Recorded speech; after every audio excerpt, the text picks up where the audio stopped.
नमस्कार. आज आपण पाहणार आहोत इन्स्टंट रसमलाई रेसिपी.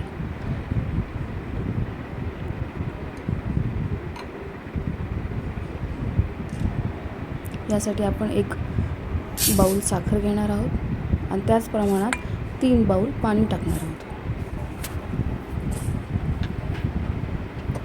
त्यानंतर हे पाणी आपण उकळण्यासाठी ठेवूयात. तसंच साईड बाय साईड आपण दूधही उकळण्यासाठी ठेवूयात. मी हे घरी लावलेलं पनीर आहे. त्याच्यामध्ये मी एक छोटा चमचा मैदा ॲड करते आहे, त्याची कन्सिस्टन्सी नीट होण्यासाठी. मी त्याला व्यवस्थितरित्या मळून घेतलेलं आहे.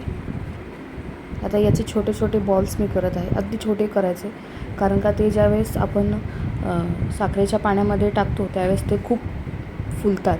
डबल प्रमाणामध्ये त्यांची साईज वाढते.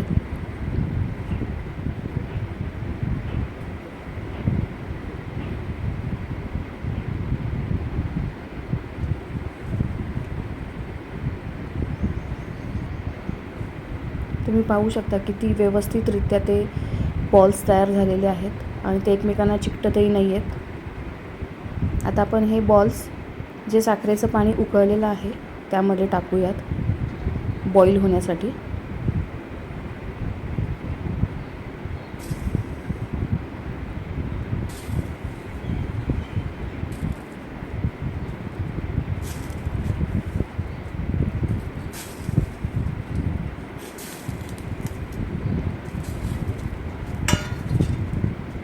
साईड बाय साईड दूधही पूर्णपणे बॉईल झालेलं आहे. ठीक आहे. आता आपण एका वाटीमध्ये 2 चमचे कस्टर्ड पावडर घेणार आहोत.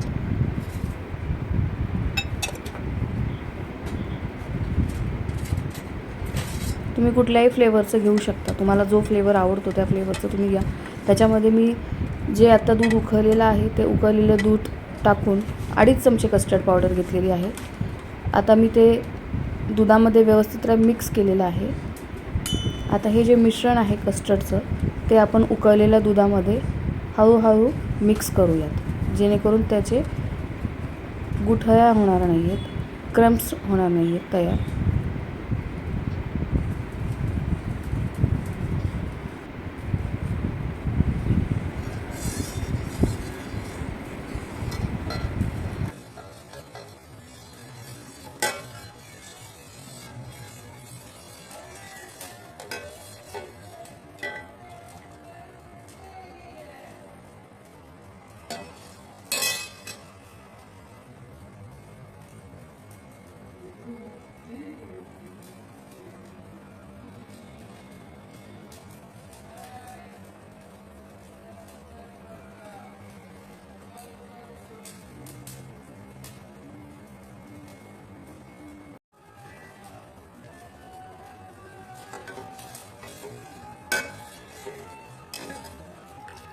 अगदी व्यवस्थितरित्या ते दुधामध्ये मिक्स झालेलं आहे कस्टर्डचं मिश्रण.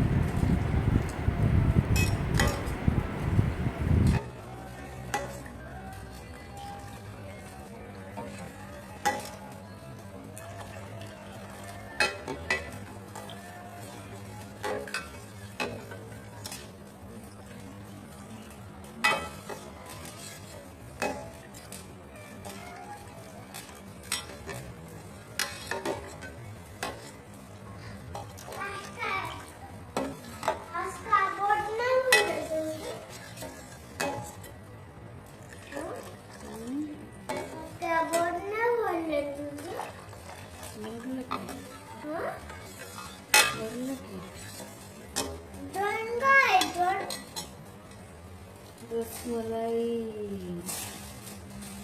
आता खायचे खाऊ शकतोस. पप्पाला ओके.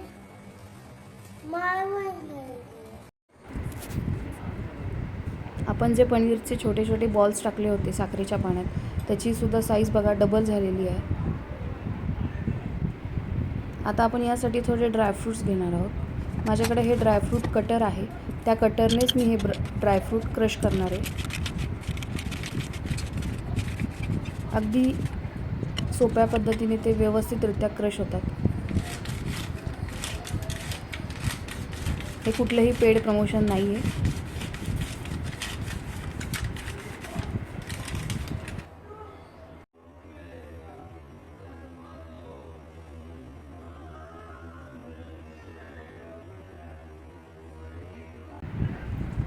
आता हे जे पनीरचे बॉल्स आहेत ते आपण आता जे आपण कस्टर्डचं मिल्क तयार केलेलं आहे त्याच्यामध्ये आपण ते टाकणार आहोत.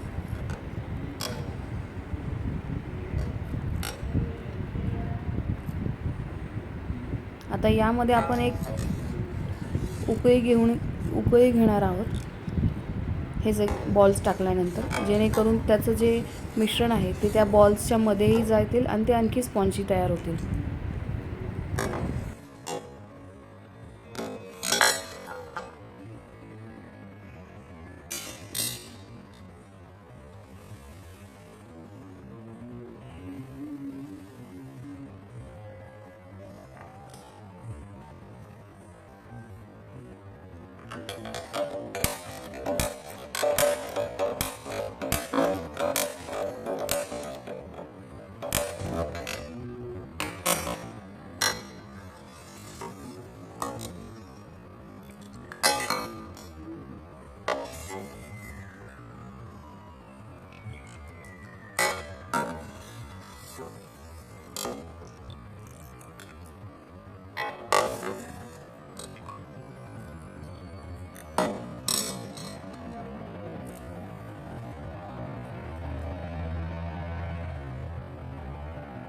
आता आपण जी क्रश केलेली ड्रायफ्रूट्स आहेत ते आपण याच्यामध्ये ॲड करणार आहोत.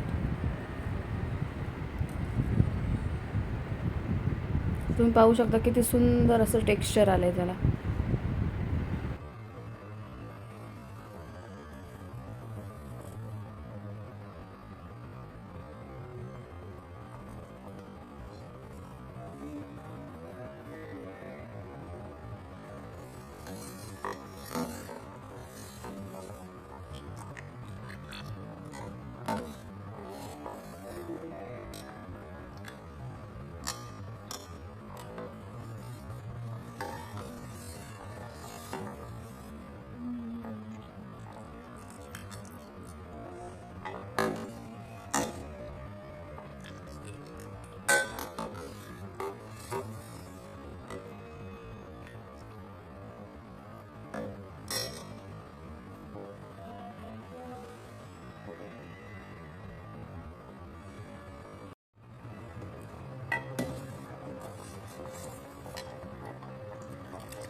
आता हे जी रसमलाई आहे ती रेडी टू ईट झालेली आहे. आपण एका बाउलमध्ये काढून घेऊयात थंड झाल्यानंतर. यामध्ये मी थोडंसं केसर ॲड केलेलं आहे गार्निशिंगसाठी आणि वरतून थोडेसे ड्रायफ्रूटसुद्धा ॲड केलेले आहेत जे आपण क्रश केलेले होते ते.